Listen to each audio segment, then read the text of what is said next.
Verve, online devotional videos. In chapter 1 of the letter Paul writes to Titus, another young protege, you wonder how many young proteges he had. We know about Timothy, we know about Titus, but how many other lives do we not know about that he affected?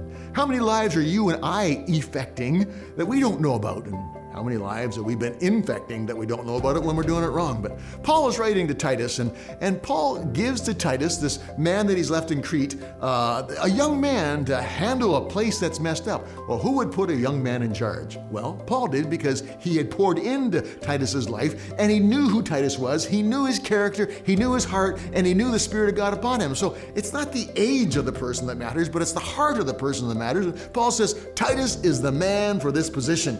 And Paul, when he writes Titus, he says, now I want you to choose leaders now, Titus. I chose you. Now you choose leaders, Titus. You do what I have done, and you do it the way I do, Titus. You do it the way I have done, Titus. You choose leaders whose character is right, whose mind is right, not just on their giftings and on their speech and on their accolades of their physical externals, but look at the heart. Make sure they're not given to greed, and make sure they're not given to be arguing. Make sure they're not given to jealousy and wrath. Make sure that they're gentle, Titus. Choose people of the heart, Titus, and empower them, Titus, and let them empower the church.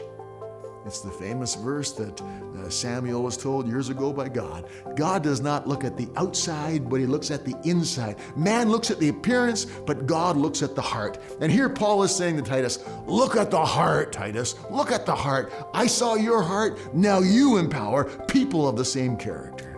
We are people of the heart. Heart people. And that's what the church needs today. So your heart is what matters. Verve, devotional videos to your inbox.